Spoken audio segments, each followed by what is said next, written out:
Good morning. নমস্কার, Ruma lifestyle চ্যানেলে আপনাদের সবাইকে জানাই স্বাগত। চলে এলাম নতুন একটা ব্লগে। তো দেখে নিন, সকাল সকাল উঠে গেছি। উঠে গিয়ে প্রায় 6:45 নাগাদ আমি উঠেছি। কাজ সারা হয়ে গেছে। এখন বাজে 7:15। আমি টিফিন বসিয়ে দিয়েছি। জলখাবারে হবে লুচি আর চানা মশলা। টিফিন তো করতেই হবে, ছেলে মেয়ে বর খেয়ে যাবে, ওরা স্কুলে যাবে, ও কাজে যাবে। তো আমার মনে হয় প্রায় প্রত্যেক হাউস ওয়াইফেরই আমার মনে হয় কিছুটা টাইম রান্নাঘরে কেটে যায়, তাই না?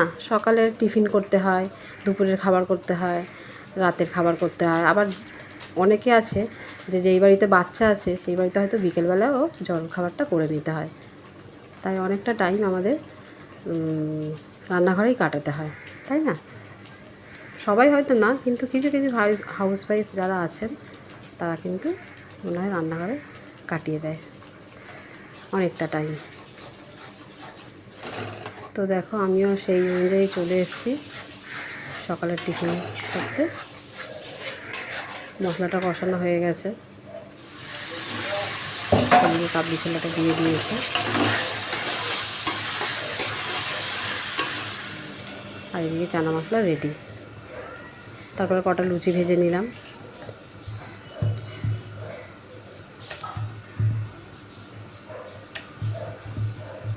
লুচি সেরকম একটা গোল হচ্ছে না, কিন্তু ওই লুচি ভেজে নিলাম। ছেলেকে টিফিনে দিতে হবে, ছেলেরটা করে দিই, ছেলে খেয়ে বেরোবে। আর ছেলে খেয়ে যাবে। আপাতত ছেলে আগে বেরোবে, ছেলে 8:30টার সময় বেরিয়ে যাবে, তোকে দিতে হবে। কটা খাবি?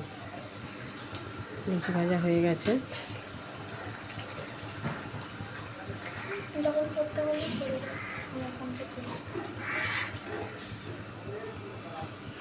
লুচি ভেজে তুলে নিলাম, ঠিক আছে। আর ওদিকেও বাজারে গেছিল। উচ্ছে, ধনে পাতা আর এতে ভোলা মাছ আছে। ঠিক আছে, দেখে নাও মাছটা খুলে।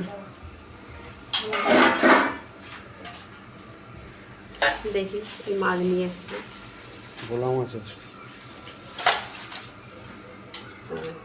ঠিক আছে, এই মাছ। তারপর আমি ওদেরকে খেতে দিয়ে দিলাম। আর লুচি দারুণ লাগে খেতে, ভালো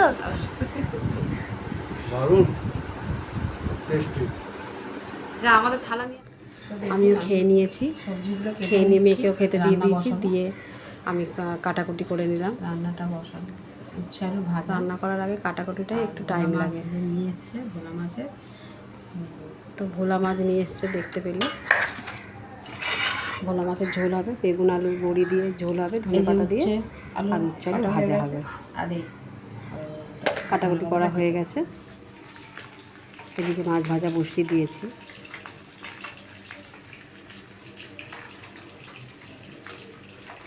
ভোলা মাছের অনেকে সর্ষে বাটা দিয়ে ঝাল খায়, তো আমিও বিয়ের আগে বাপের বাড়িতে ঝালই খেতাম, ঝোলটা আমি কোনোদিন খাইনি। কিন্তু শ্বশুর বাড়িতে দেখি যে ভোলা মাছের ঝোলটাই বেশি হয়, তো আমিও ভোলা মাছের ঝোলটা বেশিরভাগ করে থাকি। কালো জিরে দিয়ে, আলু বেগুন বড়ি দিয়ে, ধনে পাতা দিয়ে ঝোল করে নিলাম।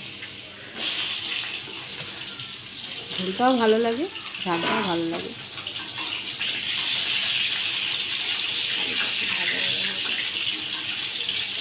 আলুটা ভাজা ভাজা হয়ে গেলে এতে মশলা দিয়ে দেবো।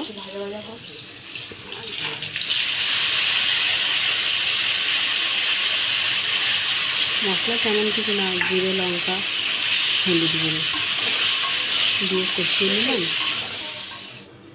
আর বেগুন বড়ি ভেজে রেখে দিয়েছিলাম, সেটা ঝোলে দিয়ে দিয়েছি। তারপরে নামানোর সময় একটু ধনে পাতা দিয়ে নামিয়ে নিলাম।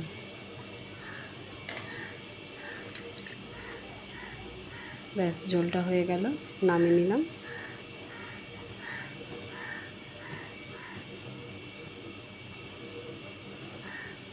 তারপর উচ্ছে আলু ভাজাটা বসিয়ে দেবো।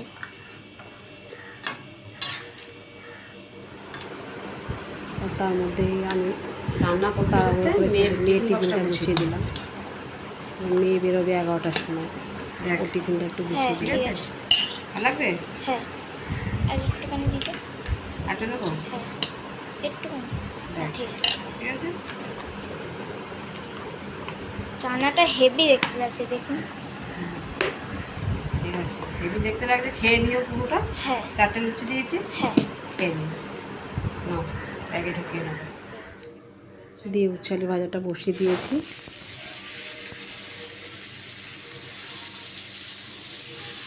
আর একদিকে ভাত চাপিয়ে দিয়েছি।